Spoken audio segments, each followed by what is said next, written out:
Ity ilay polisy saika nahita loza teto Ankorondrano. Raha ny fitantaran'ireo nanatitra maso dia namona n'ity mpamily ity farany ka izy indray avy eo no nisavoritahan'ny olona. Tany Analamahitsy no ny andohan'ny tantara tao anatin'ny fitohanan'ny fiara. Tsy fantatra izay zava-niseho fa ninjehin'ilay polisy atraty Ankorondrano ny mpamily.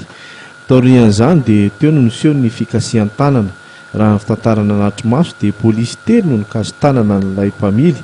Vokatr'izany dia naratra mafy ary saika tsy tafatsangana.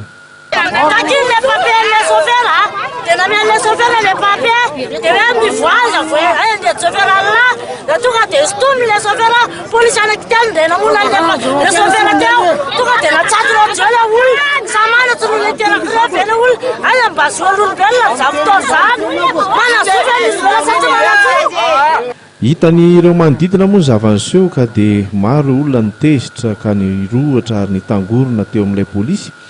Nisy ny nikaso tanana n'ity farano sady ihany koa nanimba n'ilay mondreo olona ny motoan'ny polisy. Tapaka noho izany ny savorovory izany moa ny fifamoivozana. Fotoana fotorin'io dia tonga tena koa fiara 4x4 nanampy ny namany ary nitondra n'ilay naratra teny amin'ny toeram-pitsaboana. Nisy laza moa ireo polisy ireo fa dia nandona polisy amperinasy ilay mpamily ka izay no antony na tonga n'izao olana izao iroso amin'ny fanadihadiana ny polisy momba ny izao raharaha izao. Ny fatsoa côté anay polisy sa côté an'le chauffeur. Rehefa lasa ilay mpamily naratra sy ireo polisy dia niverina tamin'ireo ny fifamoivozana azo antoka fa dia vao maika hiamafana ny fifandraisany amin'ireo polisy sy ny taxi be.